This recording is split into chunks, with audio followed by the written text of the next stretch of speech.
Welcome to Scrollin', a podcast about the Elder Scrolls Online. I'm Ket. I'm Davius. This is episode number 43.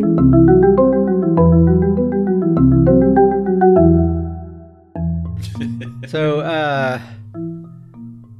there's this new game that came out. It's called Cyberpunk 2077. You might have heard of it.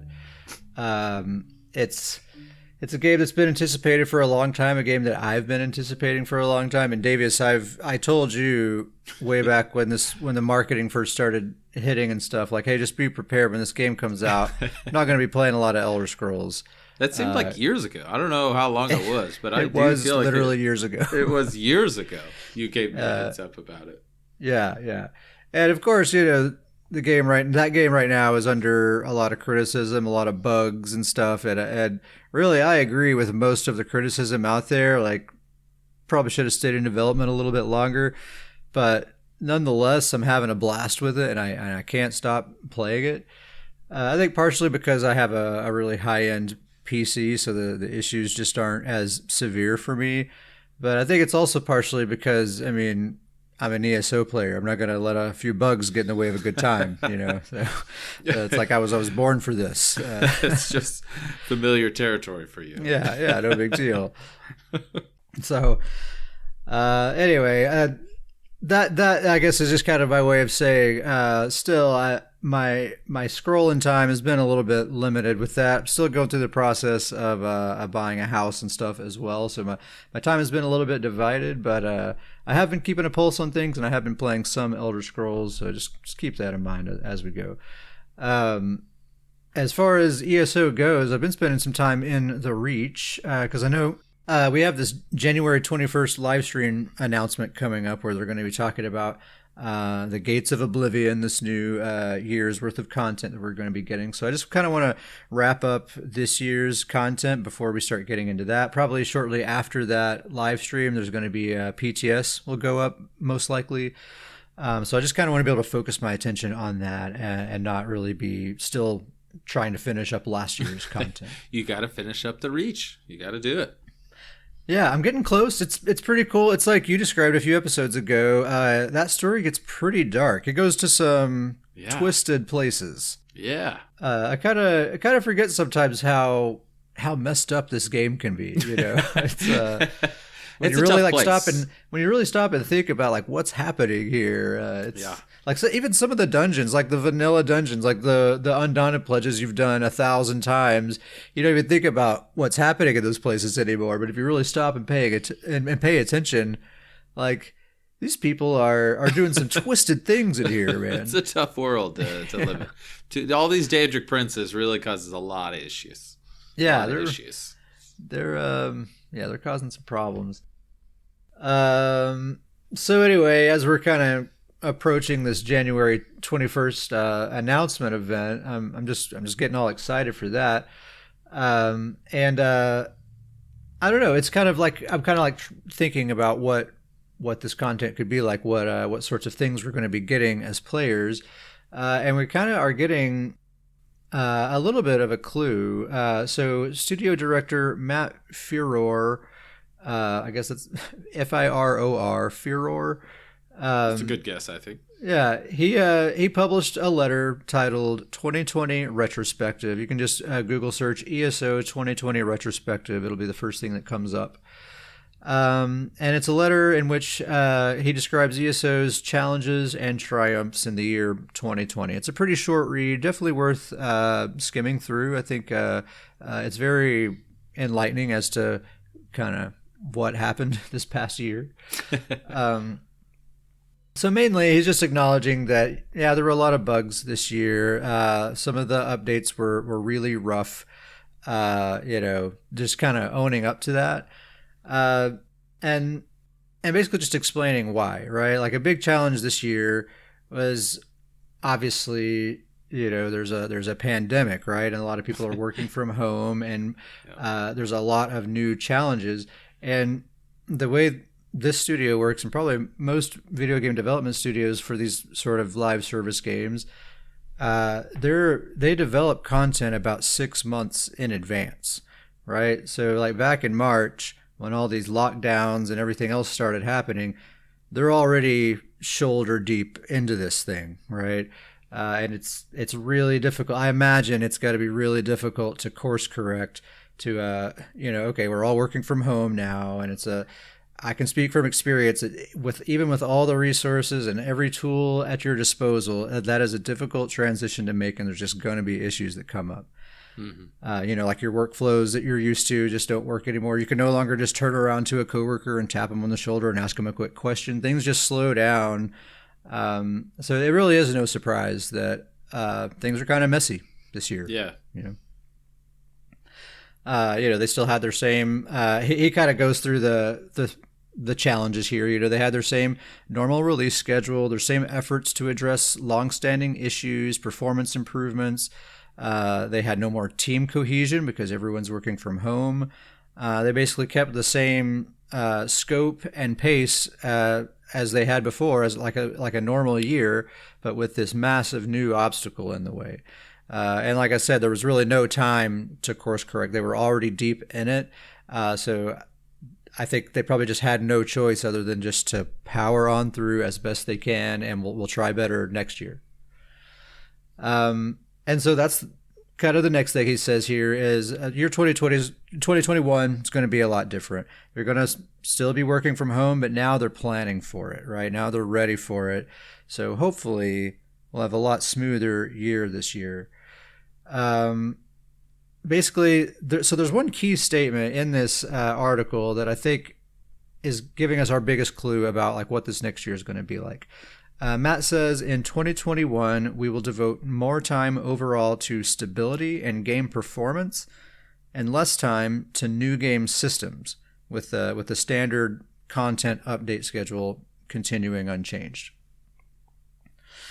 I think that's such an interesting statement there, because there's two sides of this thing. Davis, I'm going to let you talk in a minute, I promise. No, I am agree. I'm shaking my head in agreement with a lot what you're saying. So I'm silently supporting. Well, this is interesting, and I think it's a two-sided thing. So, on one side, under normal circumstances, I would think 2021 would be the year that I would be expecting some big new thing, some like a new class, or at least a new skill line, or some really cool big thing. Like this year we got antiquities and the mythic items, and I guess that's pretty cool, but it's not like getting a necromancer added to the game or something like that, right? Yeah, it seemed kind of like a flash in the pan. It was really fun, it was exciting, but it wasn't like a long-term really fun, exciting. Like it wasn't like necromancer's still stuck with the game, a whole new class. People are still playing those. They're building those. And even thinking back to like Somerset, when we got the Sigic Order and jewelry crafting, like that was huge. Still is huge, I guess is the best way to say it. And not to take away from antiquities, it's not near as big as it was when it first launched. Right now it's not near as big as it was. Right. Like some of those mythic items are really important to a lot of builds, but the antiquities system itself is not something that I don't get the feeling like a ton of people are actively engaging with it a lot, other than just to specifically get those items. I kind of classify it as kind of housing. If you're really into homes and housing, then it's a lot of fun to do, but not every single player is doing it or, is really involved in it. And it doesn't directly relate to every player, where jewelry crafting or necromancer, you're going to run with necromancer players, or one way or another, whether you level up jewelry crafting or you're buying, jewelry crafting items. Jewelry crafting is affecting every single player. Yeah, totally. So that's one thing, is 2021, I think, would be the year that a lot of players would expect some big, cool new thing. But Matt's statement here is kind of suggesting that maybe that's not going to happen this year, because they're having to narrow their scope because of the teleworking situation. A little bit of a bummer, but absolutely totally understandable, I think. But on the flip side of that, there's this kind of amazing silver lining, it seems, if it really plays out the way he says here, that they're going to be spending more time overall to stability and game performance. So that's something that obviously the game has been in much need of for a very long time. And, a lot of longtime players, a lot of veteran players have really been asking for a long time. Like, hey, I'd be thrilled if you just took a year and don't release any new content and just work on performance. That would Yeah. be amazing. Um, they're not doing that exactly, but more effort overall to stability rather than putting that effort into new systems and stuff kind of sounds incredible to a lot of, like I said, veteran players who've been in the game a long Yeah. time. We're still having fun with the systems that are in the game. I don't Right. necessarily need a new system to keep having fun. So that's kind of incredible. It's like it's kind of this pro and con. Like, yeah, bummer. We're kind of due for some like a new class or a new skill line, and who knows? We may still yet get something cool like that. We don't really know exactly what he means by this statement. Yeah. Um, Yeah, that's true. I mean, he says that they've kind of already have a plan for this rollout, but I agree with you. That statement was really strong. Really, what I thought was really cool from the biggest part of this is obviously, any game system or developers are going to have one of these letters or end of the year letters that kind of talk about things. But this one in particular, I thought was really humble. I guess that's the part that I liked most about it is that he didn't kind of skip over or add in a bunch of skip over the problems or anything. He admitted there was issues with mhm. bugs and launches and patch fixes and he even admitted one thing that I thought was kind of cool that he admitted. He said a lot of those patch fixes created more issues, and he said that can't happen. And Yeah. so I thought it was a really good job that I really got a sense of humility out of it. Like they understand. Obviously, everybody dealt with a lot of stuff this year that caused a lot of issues, but they have a plan going forward, and it, like you said, they're it seems like a big focus going into this next year is that they're not going to let these kind of bugs and issues continue. Yeah. I mean, I'm really curious to see how it plays out. 2021 could end up being one of the best years for this game just because these seemingly unfortunate circumstances are forcing them to focus on things that have actually needed attention for a long time. Yeah. It's Well, and it it's seems kind of a like cool thing.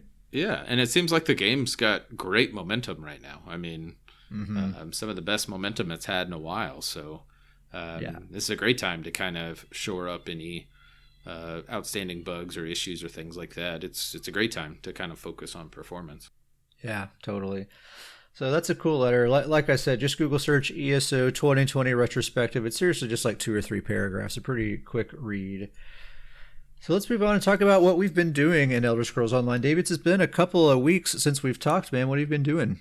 I have officially made Bard of Sovngarde. He's fully leveled up. I say I've officially made him. He's actually not quite done. I Okay. will give a heads up that I plan to have him done by now, but he is not done. The Uh, Bard of Sovngarde, a Magica he Templar. Magica Templar, Bard of Sovngarde. Great name. Sticking. He's a Nord. In case you're wondering, he's a Nord. You have a talent for coming up with these clever Nordy names. I love it. This is the newest one. This build, I've talked about that I've been leveling up a second MagPlar. I wanted a MagPlar that actually dealt damage compared to my main Davius, which I'll talk about him at some point. But this build kind of was a little trickier to put together than I thought. Just kind of overview of what the build ended up being is it's 5 Overwhelming Surge, 2-piece Grothar monster set, 2-piece trainee, a Vatashran Destro staff on the front bar, and then a Maelstrom Resto staff on the back bar. And then this is something we'll have to talk about because I'm curious of your opinion on this. I can't decide if I want to do a Ring of the Pale Order or a Ring of the Wild Hunt. I'm really back and forth. I've gone back and forth on that item because one, obviously I'll get more speed and things like that. The Ring of the Pale Order obviously it pairs really nicely with the Magica Templar jabs because those already return a bunch of heals. So that's just kind of more heals. But based on that setup that I just said, a lot of the damage is coming from sets and procs, and those procs they don't work with that Ring of the Pale Order. It's only damage, from your actual character abilities. So, and then this build gets it's got a lot of pieces. So then the Vatterstrand Destro is whenever you cast weakness to elements within on a target within 15 meters of you, you basically put a tether between you and that character for 10 seconds. And whenever that tether is up, they take 2100 flame, shock, or frost damage every 1 second. You don't have to tell me what the Vatterstrand Destro does. I see it in my nightmares at night. It's out there, and I don't remember the stat, but the key to it is the longer it's on the player, the more it ramps up in damage. Yeah, it's a lot of damage. Yeah, and then the Maelstrom Resto on the back bar, that one's just strictly for more sustain. Basically, whenever you do rapid regeneration, every time that critically strikes, you restore 500 magicka, except that it can't occur from simultaneous critical strikes. Okay. But still good sustain. Yeah. And then, like I said, I can't decide Pale Order, Wild Hunt. Do I want speed? Do I want heal back? I mean, I think that's gonna, in my opinion, that's gonna depend on the exact scenario. But I'm guessing that as time goes on, like I'm just thinking of strictly Battlegrounds, your MMR is gonna be climbing and climbing and climbing with this dude, and the sweatier the matches you get in, the less effective that Pale Order ring is gonna be. Yeah. And I think you're gonna want Wild Hunt. That's kind of where I'm at as well. And this character is really designed as kind of just, as I've talked about all those, this character is really designed as kind of an AoE machine. The kind of the thought process behind it is everything around him is just kind of going off. He's got the Grothar going off, the Overwhelming Surge going off, the jabs going off. I use the Destro Staff Ultimate with the Eye of the Storm morph. Nice. that hangs around him. I use the Retribution. I think that's the name of it, but essentially the healing ritual. I use the AoE damage one, so I can drop that down, and that's additional AoE.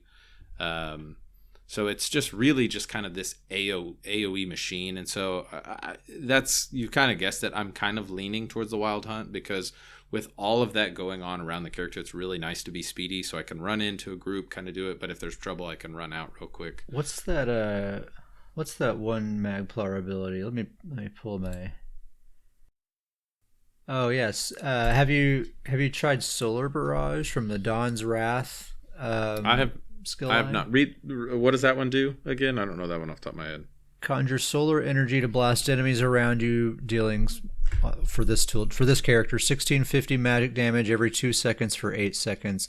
And then while the ability is active, you have Empower the entire time. All your light attacks deal 40% extra damage. Wow. I might have to find a spot of that at the bar. That's yeah. Let's see. It's a 8 meter radius, so that's the same radius as Grothar. Yep. Pretty decent little extra layer of AoE damage there. And it lasts for 10 seconds, so that could be a nice little thing to throw in there if you're looking for more AoE. Yep, same radius as Overwhelming Surge. I'll have to look into it because that could work really well. I love the idea that this character is kind of just this 8 meter circle of just disaster. That if anybody in that mess is just going to be kind of taking on that damage. Yeah, and then even a Crescent Sweep, right? Are you using the Crescent Sweep ultimate? No, I'm using the. You're using the Destro ultimate. That's right. Yeah, you said that. But the other thing about this is that, obviously the spell damage is nice to have just because it helps out with jabs. But a lot of this stuff, I don't have crazy spell damage on this character, but the actual damage it deals is pretty great. And the sustain is really good because, as we said, Overwhelming Surge is great for sustain. I also get minor Magicka Steal from Elemental Drain for that Vatterstrand staff. Yep. So that's an AoE that's hitting all the characters with that. And then, like I said, that Maelstrom Resto staff on the back bar with the rapid regen, even more sustain. So, do you know what your character's Magicka recovery stat is? Do you have that in front of you? It's around. It's a little low, but only because obviously those things that I just said. It's around 1600 in a battleground with no CP. That sounds like it's probably pretty comfortable with that stuff going on. Yeah. Sustain with this character is really not been an issue, and there's a lot of work. There's a lot of work I still have to do. I have all the pieces, but I have to do all the transmutes. I got to get the tri-stat glyphs going, but I've kind of tested the feel of the character and the ability bars and things like that, and I think it's going to be a real team player build. I think it's going to deal a lot of damage, but it's not really going to get a whole lot of kills. But it's going to be great in a battleground group. Kind of like my MagCro, damage as support. Right, exactly. Yeah, I like that idea. And I do use the damage morph of the ritual, but even with that, there's still team synergy where you can still, the team can still use that synergy for cleanses, and they get a pretty good sized burst heal from that. And I use Breath of Life as well. So I think there's going to be some decent heal numbers with some pretty good AoE damage numbers as well. I think it's going to be a fun group build to run. That's cool. It makes me realize that I've been neglecting my MagPlar. It's a chubby Khajiit named Jub. I have one. He's been sitting on the bench for quite a while now. I need to think of a new build for him. But anyway, that's neither here nor there. But I've been playing with my Stamina Necromancer again, Bobby Bobango. They nerfed Sheer Venom this last major patch that dropped, and so I've just been curious to see how he performs now that that set's been nerfed. So a reminder of his build is it's Sheer Venom, 5 pieces, Poisonous Serpent, an infused Black Rose bow on the front bar with a poison glyph, and then a Powered Potentate's 2-hander on the back bar. And I just wanted to make a quick side note that this guy has kind of an odd weapon configuration. He has a bow in the front bar, 2-hander on the back bar. And I realized not long ago, Davius, I was telling you about this just a few days ago, that every single one of my stamina characters, all of them have a different weapon configuration. It's pretty I'll just run through the list really quick. Yeah, it wasn't even intentional. It just kind of has happened this way. But I want to run through the list really quick. stamPlar, 2-hander and bow. stamSorc, dual wield and bow. I have 2 stam DKs. One of them uses a dual wield and a 2-hander. The other uses a 2-hander and a sword and board.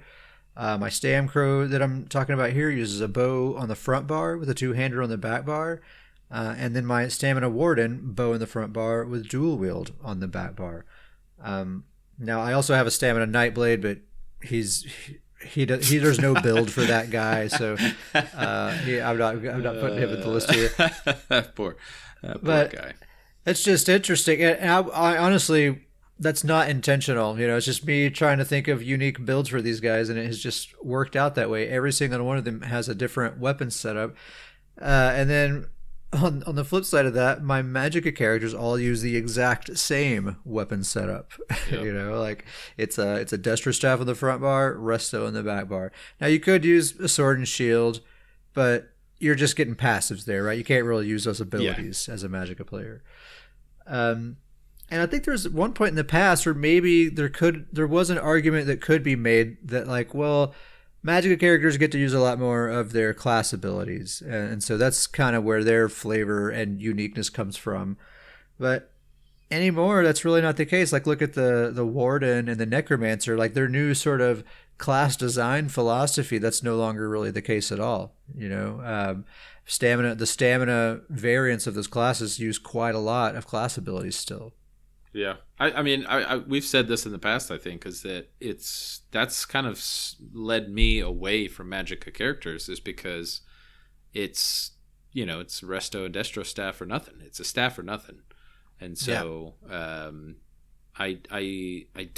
not crazy about being locked into that.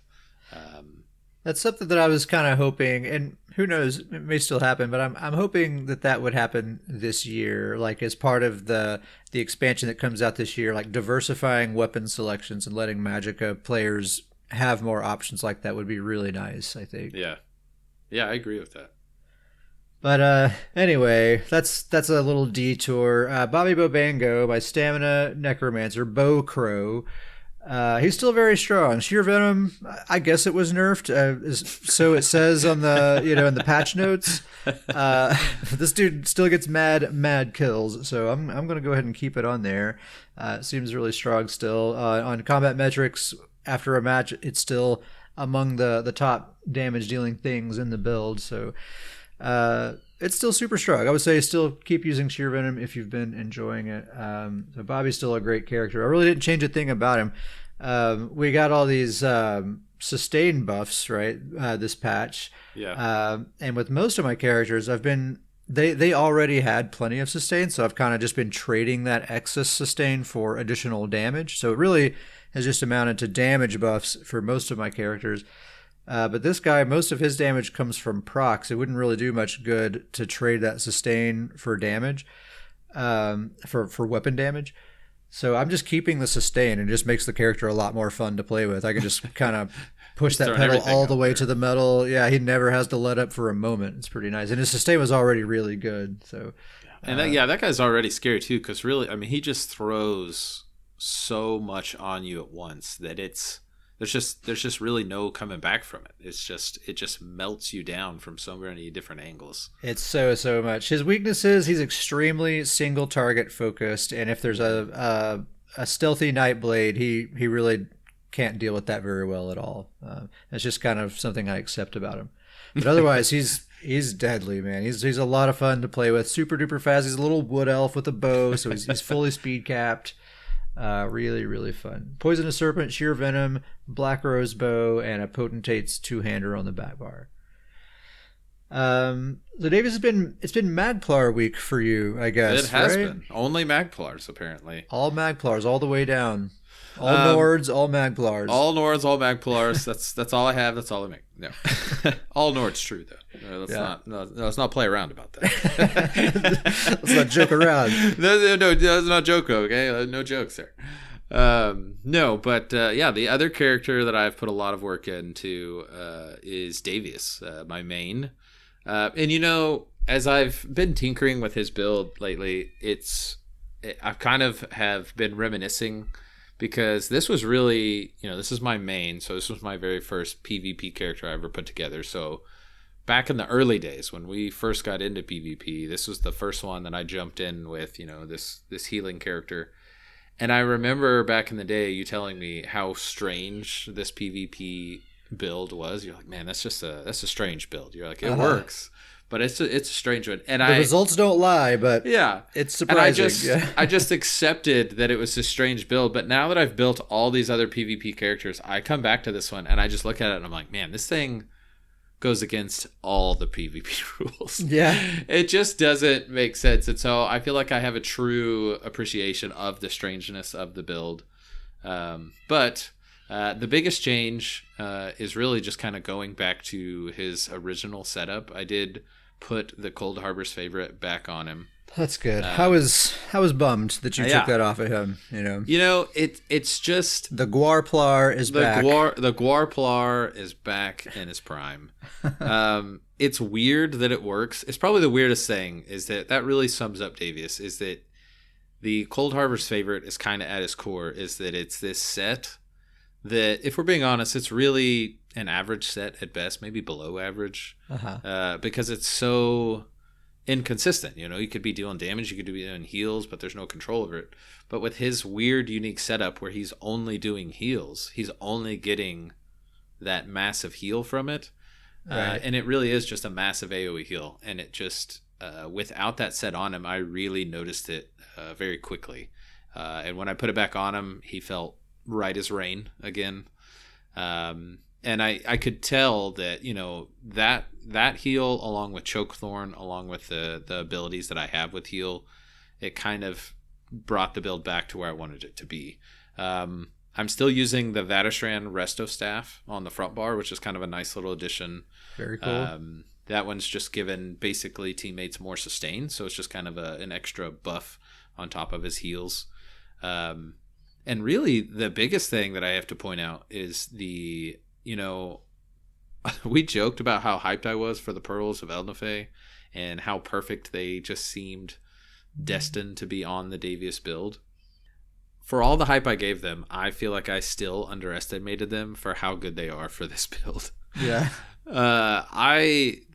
So if anybody is wondering what set I ended up dropping, I had the Shulk's exoskeleton on this build, because the stamPlar ultimate heal ability is a big part of the heals. That is, I get my ultimate up real quick and pop that a lot. And so I had the Shulks on there to get that minor heroism. Don't need Shulks anymore. That's really how good the Pearls of Elnathay is that I don't even need minor heroism, and I have not missed a beat on the ultimate gain with this build. He's obviously always casting healing abilities. He's not a big sustain character, and so he's pretty much always under that 30%. And so he can and once I get under that 30%, rapid regen is kind of my ultimate ability now, is I can just spam rapid regen, and it's basically just 5, 10, 15, 20, 25, 30 ultimate, just as quickly as I can spam it. Yeah, because regen's really cheap to cast. Yeah, it's extremely cheap. And it's just basically when I need it, I'll just spam that until I get my ultimate heal. And then just go with it. Just kind of reminder of what the build is now. It's 5-piece Cold Harbors, 2-piece Chokethorn monster set, 2-piece Trainee, the Pearls, Elnathay, the Vatterstrand Resto front bar. And then this is kind of, if there is an open part to this build, it's probably the back bar. But right now I'm using a 2-piece Song of LeMay sword and board. And that's just because the 2-piece on that set gives 1,400 armor. So it's just kind of the back bar is just kind of a defensive. If I'm in a rough spot, I can drop to that back bar and kind of be a little bit more tanky. But I haven't really found, and it's part of the uniqueness is that, once again, this character that does 0 damage. His light attacks, I use the Sigic ability, Symbiosis. So his light attacks heal. Even your light attacks are healing. Yes, even my light attacks are healing. I don't have a single damage ability on his bar. It's pretty heals. cool because it kind of forces, like you were just saying, it forces Cold Harbor's favorite to strictly be a healing set. And when that's the case, it actually suddenly is a very strong set. Yes, yeah, exactly. And it's kind of this weird wheel, but everything goes in a circle and it works that way. Yeah. And so I due to that uniqueness, though, I haven't really found a great back bar set. I thought about maybe Potentates, but right now I've just kind of settled with this Song of LeMay. It's a craftable set in Eastmarch, is a place I frequent often. But it's just kind of extra armor on the back bar. Me and you have talked about this in the past. I didn't really want anything that gives me stats on the back bar because I don't like having the stats on one bar, and then when I switch bars, I lose all those stats. I don't like doing that on a build, just because it's cutting into your. I just don't like the way that it cuts into your stats. Well, scrollingpodcast@gmail.com. What should Davius use on his back bar? Back bar. What are the options out there? But yeah, I mean that's probably the biggest thing I can say is that as weird as the build is, I love going back to Cold Harbors. It just works with the way he does everything. And the Pearls of Elnathay have just. Man, I can't think of I probably couldn't have thought of a mythic item better for Davis. If Zos would have come to me and said, "All right, Davis, design your own mythic item for Davis. What's it going to be?" I don't know if I could have thought of one that would. You would have come up with something worse than the Pearls of Elnathay. The Pearls of Elnathay for this specific build. So it's been a great time going back to. Kind of his roots and seeing his heal numbers pretty much off the charts. Yeah, that's awesome, man. Davius is fantastic. I always love playing with Davius when I'm playing with my main Betsy. Our two mains together, basically. Yeah.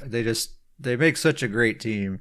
Yeah. And I think a lot of it is just because we are so intimately familiar with these characters. Yeah. It's just like we can play them blindfolded, and we always have good success with them.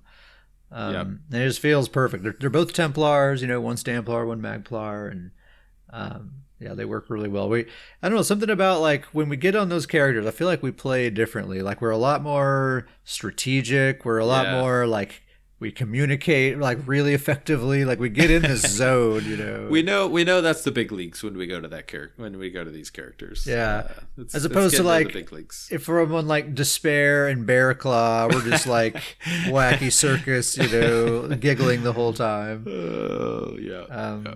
What's the song you say that plays in your head? You said whatever. Yakety Sax. Yes, perfect. Yeah. That's the perfect example for those two. We kick our feet up. It's we don't really care about the results. It's just going to be a goofy fun time. We're just trolling everyone else basically.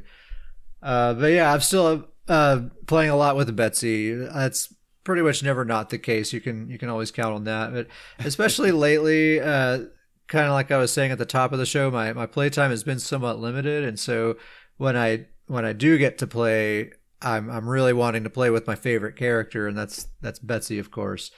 I talked about her quite a bit on the last episode, so I'm not gonna like dive all into it again. But just to say, she's still awesome. Davis, you and I have gotten to play a couple of times with your main MagPlar healer and Betsy here, and they still make an incredible duo. They've both gotten so much more powerful than they were back, before the group BGs were taken away. Yeah. So. Yeah, still great pair. Yeah, I don't even know what more I have to say about Betsy other than still playing with Betsy. She's still amazing. It's what's the build? It's 5 pieces Bone Pirate, 5 pieces Deadly Strikes with a 2-handed maul on the front bar, Master Bow on the back bar, 1 piece Molag Kenna, and the Ring of the Wild Hunt. It's 7 pieces medium, 4 well fitted, 3 M-Pen. She's super duper fast. All the jewelry's infused. Damage glyphs, damage mundus. She runs like the wind, has infinite sustain, and she has like 6,000 weapon damage. Yeah, that's like 50. It's like 5,600 weapon damage, not counting the Master Bow and Deadly Strikes. Yeah, that's the biggest change with Betsy is that she hits like a truck now, where that used to not be. That used to be kind of her weakness, but now she still has all the same greatness. She's evolved so well, and I'm so happy that I really never sacrificed the play style with her. And it's just the game has changed in such a way where I can keep that play style and have all the firepower that I was lacking back then. Because the build used to be, what was it? It was like Bone Pirate and Impreg. Yeah. And like Troll King. It was like the first incarnation of Betsy. The first Betsy. And she was a total roly-poly, and she was speed capped and all of that. But yeah, like you were just saying, the damage was not amazing.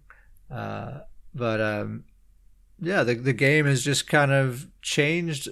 And I think our skill has changed a bit as well. But I think a lot of it comes down to balance changes happening in the game that have allowed me to keep that play style, to keep that roly-poly, that speediness, and all of that, but also invest a lot more into a lot more damage. And she's actually one of my very hardest hitting characters that I have in my roster right now. So. Yeah, I think that's one of the most rewarding parts to these two characters, Davius and Betsy, for me, is that, like you said, we almost always have good results with these when we do Battlegrounds, and these two characters are our highest MMR characters of all of our characters. I mean, the matches that we get with these two they're serious matches. Oh yeah, they're seasoned vets, that's for sure. Very much so. And they still do well. They still pair really well, and it's still going to be at least somewhat positive matches. Even matches that, if we don't ever get a full team or things look bad, there's still going to be at least certain moments of that match where there's good fights that these two do well. Yeah. Well, the thing with Betsy too is, like, I have characters that get higher kill counts than Betsy for sure, but with Betsy, it's all about the sweet plays. I feel like if I were going to make a highlight reel of just like really sweet looking plays, it'd be all Betsy there. Like I don't know, other characters maybe do more damage, get more kills or whatever, but Betsy just makes it look so good. I think that's what it's all about. Yeah, that's what it's all about. So anyway, that's what we've been doing the last couple of weeks in the Elder Scrolls Online. We got yet another email. Is this the third episode in a row? We got a streak going. Just let the emails come in. We got a streak, people. It's an official streak at 3, right? Yeah. That's when it's official. Yep.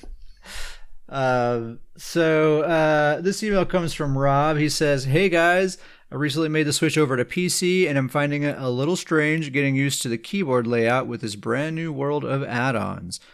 A couple of questions. He actually has 3 questions. We'll take them one at a time here.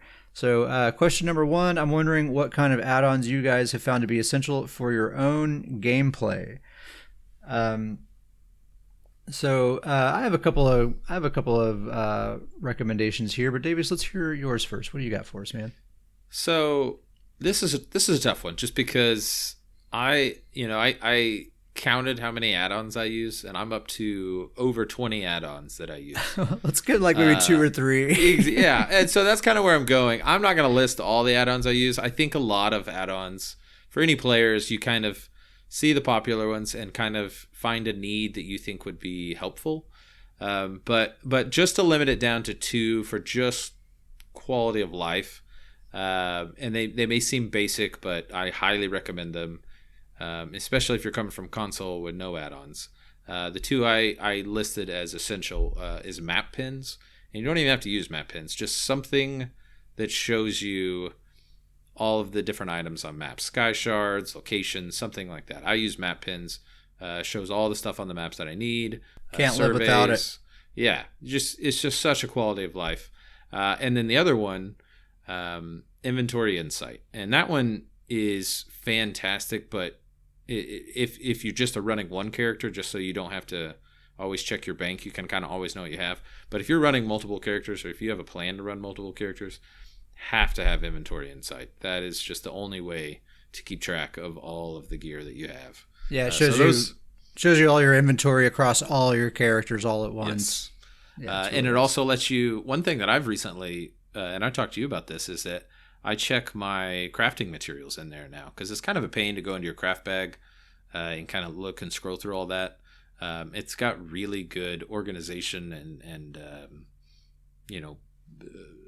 what's the word I'm looking for? You can sorting. There's a lot of good sorting options. Yeah. A lot of good sorting options to find the things you need. So map pins, inventory insight.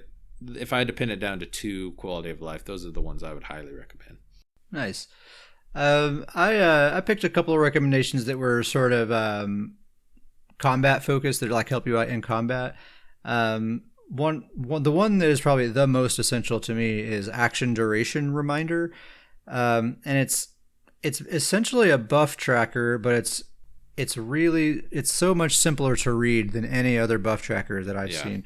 So most buff trackers that I've seen, they literally just show you like every buff that your character has, and it's just like a billion icons on the screen, and it's like all these little icons that I don't even really know what they mean. It's too much for my mind to keep track of.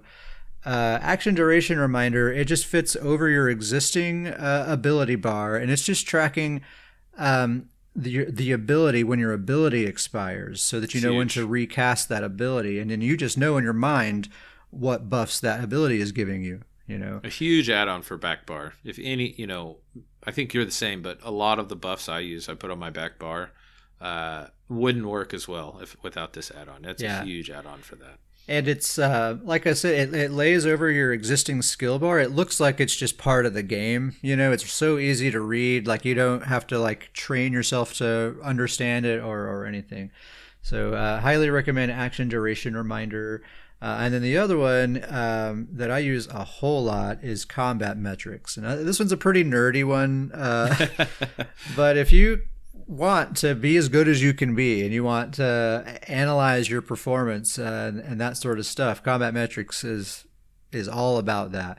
I use it quite a bit. I'll go into a battleground, and then after it's over, I'll open up the combat metrics window, and then I can see a detailed combat log of every ability that I cast, and like how many healing points it did, how many damage points it did, what percentage of my overall damage did this ability do compared to all my other abilities, what was my uptime on these buffs, and like almost every conceivable thing you could think of data-wise for combat, for PvE or PvP. It helps you break that stuff down quite a bit. A lot of that stuff we talk about, like testing on target dummies and stuff like that, a lot of that information we're gathering from combat metrics to help us know, like, well, this set actually would be more beneficial in this scenario, and things like that. Yeah. Combat metrics, two things stand out the most about me. Is one, it is probably the number one add-on that I use for theory crafting. Oh yeah. And as well, just as you kind of led to, just for getting better. It's such a great add-on for just getting better. Like you said, you can go after a battleground, you can go look, and if there's I've used it a lot of times in the past. If there's a buff that I consider that I should have pretty much 100% uptime, and I go look at combat metrics and I see that I'm not having it, if I've got 40% uptime on it, then I can, you can kind of train yourself to go, what, yeah. I'm not casting that buff enough. It's kind of the training and the film room of Battlegrounds. Yeah, and it's also great to help you decide, like make certain decisions in your build, like you're trying to decide between one ability or another. So, you can just slot one of them, go do a battleground, and then look back at combat metrics. How much healing, what percentage of healing did that give me compared to everything else? And then try the other ability and compare them to each other. So that's helped me quite a few times where I'm really on the fence, one versus the other. They both seem pretty good, but the numbers show me this one is clearly the one I should choose. Yep. Action duration, reminder, combat metrics. Those are my two answers there. What were your two again? Map pins and inventory insight. Great add-ons. And yeah, we both have like a billion add-ons. But, so many. Really, my best advice with add-ons is to use as few as possible, actually, though. Yeah, I actually would agree with that, just because after a while it does kind of get messy and things kind of... And it can impact performance. It absolutely can. Yeah. Question number 2, do you guys use the default keyboard layout, or have you changed a lot of things to help streamline combat? For example, using mouse buttons for skills, etc. Davis, I'm not going to let you answer this question because once people find out the disgust you have with my keyboard layout, you're just disgusted. This is coming out. It's out in the open. Oh, it's on the cast. Everybody's going to hear about your disgust for my keyboard layout. I'll let you go first, and then I will come in with my unique layout, I guess. Well, it's not so much I think you just have a unique hand position on the keyboard. Is the thing. But it does cause for a much different keyboard layout. But so I'll answer first, since it's very likely that Rob uses my hand position with the middle finger on the W key, right? Anyway. There are a couple of what I would consider to be essential mappings here. So I have a typical standard mouse that has two thumb buttons on the side, right? Like a normal mouse, and then it has those two extra buttons on the side for your thumb. So one of those buttons, the one that's kind of furthest back, closest to my body, I use that for my weapon swap. That way you don't have to reach all the way up to that tilde key every time you want a weapon swap. Putting it on the mouse makes it so much more fluid for doing things like weapon swap, animation canceling, and things like that. It just makes it like second nature. You don't even have to think about it. So that's one I would say almost mandatory. Doesn't have to be that specific button, but put weapon swap on the mouse somewhere for sure. Yeah.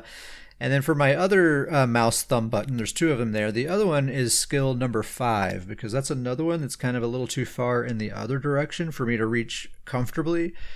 So I put that on the other mouse thumb button.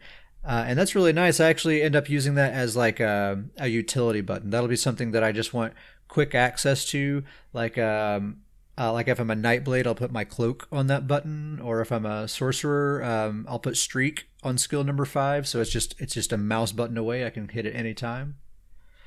Another essential one. I think this one is absolutely essential on a stamina character at least, but I really do it on all my characters. Roll dodge. map roll dodge to a key that doesn't require being double tapped. Like by default, you have to double tap a directional key to roll dodge. In PvP, especially when you're in the heat of combat, that extra little pause can be the difference between a successful roll dodge or not. It absolutely often is. You really need to remap roll dodge. I put it on R. I use R for dodge, which is by default, that's your ultimate key, but I put the ultimate on my mouse. So the scroll wheel, when I click downward on the scroll wheel, that's where I put my ultimate. I don't know. Do whatever you want with that. Just put roll dodge on something besides the double tap directional keys. Trust me, you got to do it. And then I know some people will put like bash and break free. They'll map that to a certain button, because by default you have to hold the block button, then tap the light attack button. And again, in the heat of combat, you can kind of mess up that sequence. Like if you're panicking, you might miss that bash. You might not actually be breaking free, and then you're cursing at the game because you're like, I was breaking free, but actually you just weren't hitting the buttons in the right order. That does happen. So to avoid that, you can map a bash to a single button that you just press that and it instantly will bash and break free. I don't do that, but some people do. So those are my button mappings. Davius, what's your situation, man? You get to be disgusted for just a little bit. So I'm just going to take a break. You go ahead. I'll be back. You can't listen to it. So I actually, a little bit different. So where Ket puts his middle finger on the W key, I actually put my ring finger on the W key, which kind of shifts my whole hand over to the right of the keyboard a little bit. Let's just give the audience a moment to to soak that up. Just to soak it in. So I actually do my ring finger on the W key. And so I 100% agree with Ket on the weapon swap. That's same mouse thumb one is where I do that. That is huge. For how many times, especially if you want to get later on in the game and you want to do high level play, there's so many times you have to weapon swap. I mean, just all the time. It's so with it being on that button, it's just very fluid, and that's just a must. Yeah. So with my hand set up on my keyboard, I actually have the skill number 1 mapped to R. To the R key, and so that actually becomes my spammable. I always use my spammable on any character, and then I map that to the R key, and then my ultimate, which is normally that Alt key, I actually move that to the thumb 2 button on my mouse, and then my roll dodge, I actually map to T, which is just a little bit farther. But with my hand setup, T is very reachable. And so I actually have roll dodge as T. On some of my Magic Kit characters that don't do as much roll dodge and stuff like that, I do have the number 2 skill mapped to T. But a lot of my characters, with my hand set up on the keyboard, if I ever have like a passive skill that I just have in my bar for buffs only, I'll throw that on skill 2, so I don't have to worry about casting that one, just because it's a little awkward for me to get up there and cast it. But that is my keyboard setup. So if Ket, there happens to remove your headphones. Is it over? Okay, it's I'm back. Over. If there happens to be anyone out there who uses the same hand position, there you go. There's some recommendations for you. There's got to be somebody out there. There are dozens of us. We're growing. I wonder how many people on planet Earth put their hands or like that on the keyboard when they play video games. It's got to be single digits, I swear. That's it just works. I've done it for so long. There's no way I could change it at this point. Yeah, there's no way. Totally. Okay, question number 3 from Rob. Since I'm starting all over from scratch, I wanted to see what you guys do to farm XP and level to 50 when creating a new character. Obviously, the New Life Festival helps with XP boosts, but what is the standard routine that your characters go through? I usually just follow the Sigil quests, finding lore books, sky shards, etc. along the way. That's what Rob says. I'll go ahead and answer this one first again. I have a bit of a routine here. I actually already shared this with Rob earlier because we have this XP event going on. I didn't want him to have to wait for this episode. But now I'll share it with everyone. All right, finally, the world will have access to Ket Sparrowhawk's secret XP grinding routine. No, it's not secret at all. Number one thing I do is I always save any 100% or 150% scrolls. I stash those in the bank. And if I'm trying to do some quick leveling outside of an XP event, I just use the 50% scrolls only. And I just save the 100s and the 150s until an XP event arrives. And that's when I bust those things out. So that would be, I think, my first piece of advice. It's so worth it if you can wait for that double XP event and stack a 150 scroll on top of it. Man, it just flies. Mm-hmm. So wait for an XP event if possible, and then put together a leveling build. My leveling builds usually will consist of 2 crafted sets, and I'll usually do something like either Julianos or Hunting's Rage, depending on the build, and Shacklebreaker for the other set. And just body and weapons. Don't even worry about jewelry. If I'm just like power leveling a character, I usually don't even equip jewelry at all. It's just body and weapons. And then like every 10 levels or so, I'll craft new gear. Whenever it kind of feels like it's becoming a slog and difficult to kill enemies when I'm grinding. It's about every 10 to 12 levels or so, I'll make new gear. I'll make the armor blue and the weapons purple. I wouldn't upgrade anything beyond that. You're not going to get anything out of it.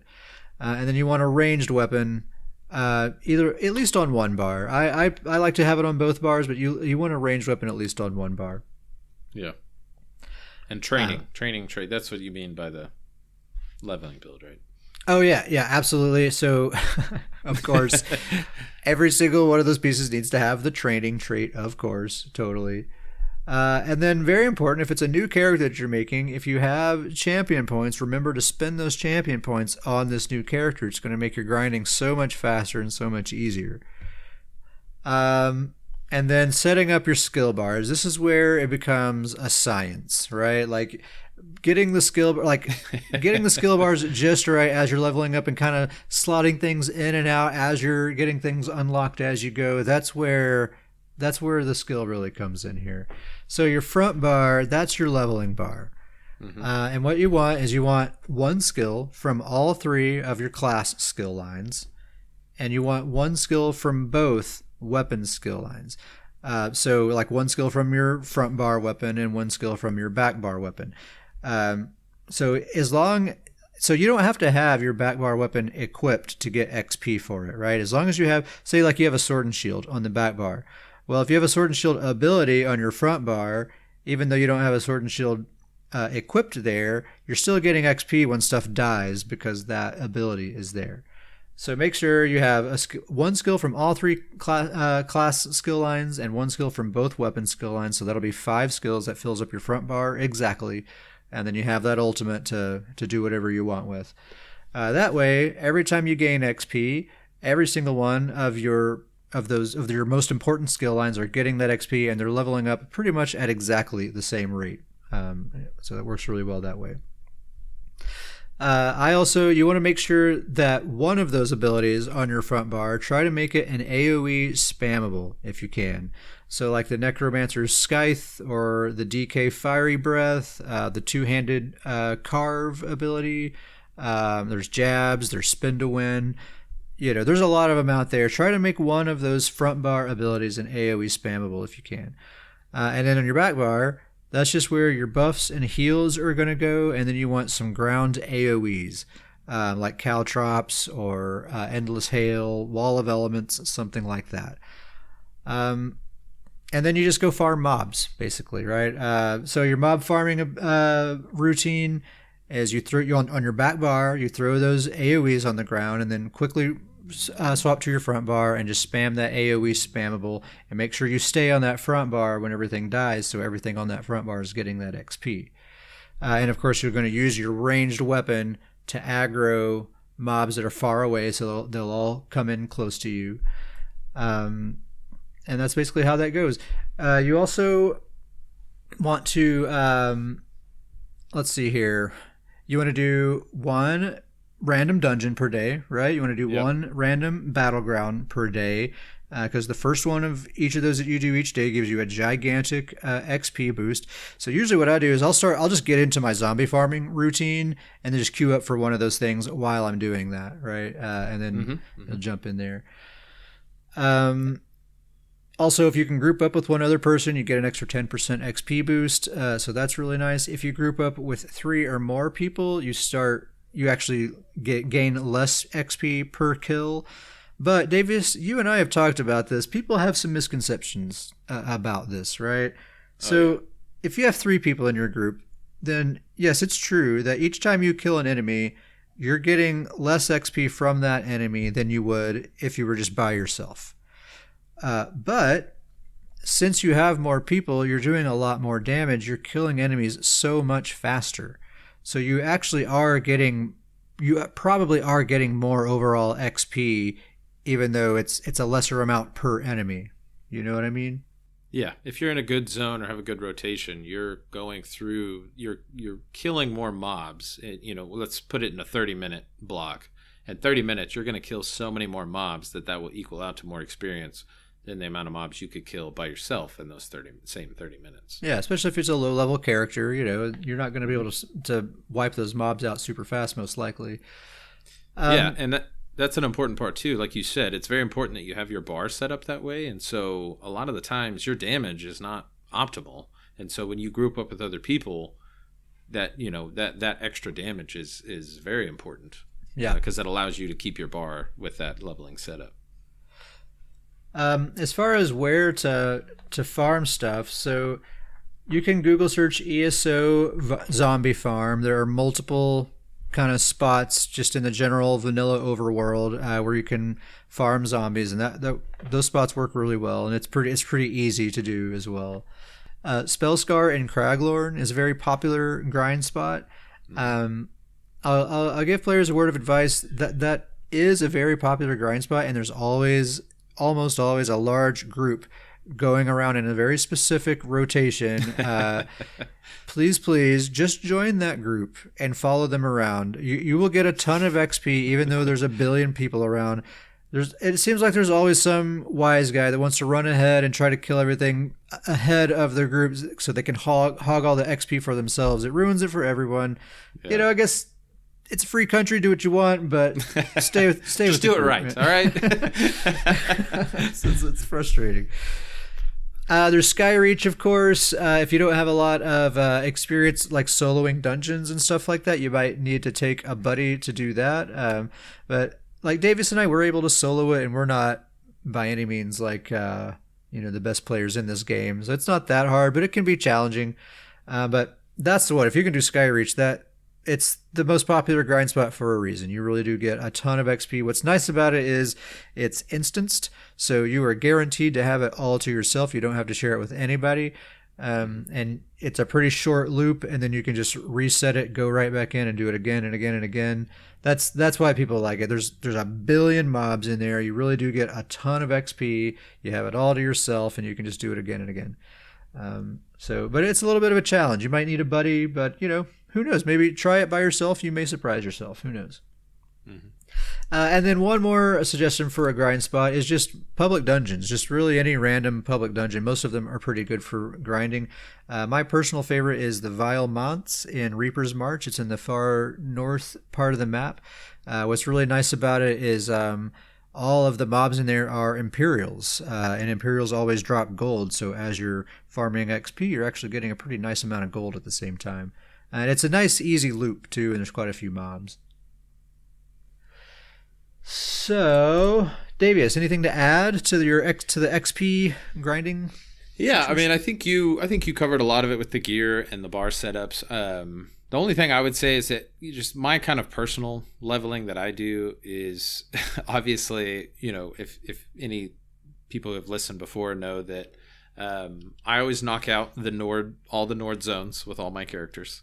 But I think the important part to that from a leveling standpoint is that if I'm doing all those quests and I'm getting all those sky shards in those areas, it's a nice way to build up your skill points to where once you max your character out, that you don't have to go and farm a whole bunch of skill points. At least I've got kind of a nice base. And so if there are certain zones that you like more than others, I do recommend at least knocking out some zones so you at least have some skill points, so that once you hit 50, you don't have to go farm all of these different skill points. It kind of gives a nice base where you can collect lore books or, sky shards, and you're doing these quests that reward skill points. Yeah. So I always knock out those Nord zones. And then, as you said, the zombie farms, Spellscar. One that I would add to that is the Alakir Desert Dolmens. The Dolmens, yeah. That is a very popular one. That is one that it is good experience, but that's one I recommend if you just want to... I feel bad saying this. Yeah, if you just want the laziest leveling possible, that one, you go there. I guarantee you there is multiple groups of 20 people that they will auto invite. If you just press the one, whatever key you press, you'll join the group, and as long as you follow them around, you really don't even have to attack. You will just constantly get experience, because the big part about the experience in that is not necessarily from the mobs. It's from closing down the dolmen, whatever that little crystal is. Once you close that down, that hits you with experience, so you will automatically get. And so you just kind of rotate from dolmen to dolmen. You really don't have to pay attention. So I've done a couple of those. Like if I'm just kind of wanting experience, but I'm not really wanting to be terribly engaged, that's one that I'll go and I just kind of rotate it from the zombie farm, Spellscar, those. Another one that I'll do, kind of like the daily dungeon and then the daily battleground. Once you do those, definitely have a experience scroll up for when you hit those, so you kind of get that burst of experience. But I will always do several of the beginning of the vanilla game main quests. Oh, okay. Because they're real simple, obviously, because the first couple of them are just, they're the very vanilla base game main quest lines, so they're very easy. They're kind of walk you through. But when you complete those, they're kind of a nice burst experience. And so if you have a experience scroll active, you can kind of complete those, and it just is a nice quick burst of experience. Nice. Yeah, I guess things like sky shards and all that, for me, I do it a little bit differently. I kind of think of that as a second phase of leveling. Like, so I'm basically just in a sprint to get to level 50 with the method I was just talking about. And then once I hit level 50, that's when I go, like, if I need, say I need Sigic Order, Mage's Guild, and a bunch of Sky Shards, I can do all those simultaneously, right? I'm gonna go to the same parts of the map to get all of those things, so I can just kind of get them all as I go. So that's kind of how I do that. So that's all of Rob's questions. Thank you very much, Rob. Rob closes his email and says, "Thanks again. Love the show. Also, I need an invite to the Goon Squad. Finally can join since I've made the trip to PCNA. Have a safe holiday, Rob." Rob, thank you so much for writing us, man. Rob is talking about our guild, Stoons Goons. If you'd like to join, you can email us at scrollandpodcast@gmail.com and let us know you want to be a part of the Stoons Goons. We're mostly a social guild with a bit of a PvP leaning, but we do a little bit of everything. We mainly just kind of hang out in Discord and share funny screenshots and memes and stuff like that, and talk about builds and other kind of things. Also, if you'd like... Oh, go ahead. I was just going to say, welcome to PCNA, Rob. Oh, yeah. Welcome to the best platform for ESO, for sure. Also, if you'd like to email us, as Rob did, you can email us at scrollandpodcast@gmail.com.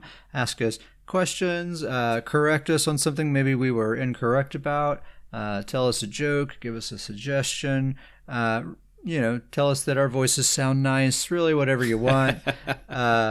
Tell me what the back bar to Davius should be, anything. Oh, yeah. Build suggestions. Tell us that our build ideas suck. Whatever, it's fine.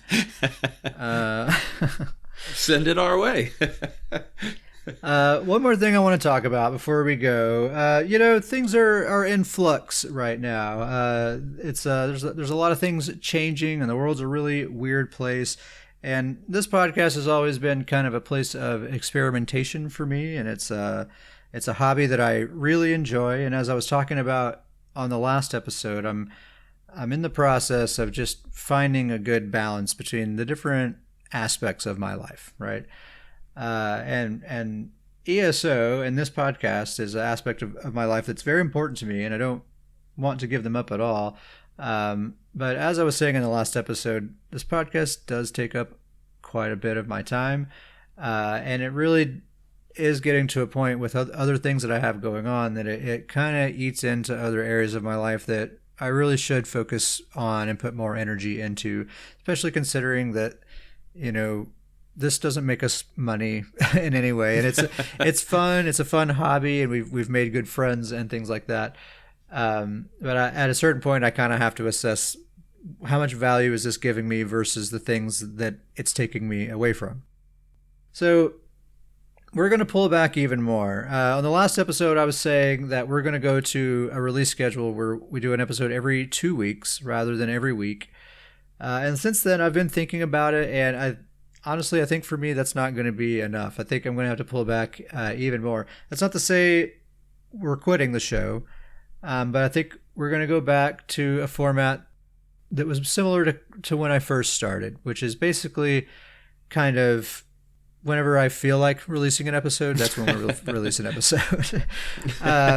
It tends to be around content releases or when there's big news to talk about, but it's not going to be a specific release schedule. It's going to be when we're excited about something, when we have stuff that we want to talk about, then we'll drop an episode at that time. So it might be once a month, once every 6 weeks. There might be a period where maybe we do release episodes every week or every 2 weeks while something exciting is happening. Who knows?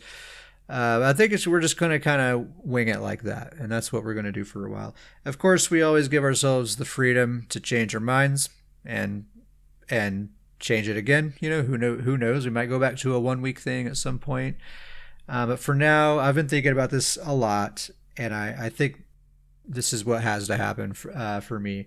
I don't want to give it up, but I gotta slow way down. All right. Well, I think that is an episode. What is this? Episode number 43. 43 episodes. It seems like just 2 weeks ago was episodes. 42 episodes. It's crazy. It's just time flies. Yeah. It's been a blast, but I think we're going to end the episode right now.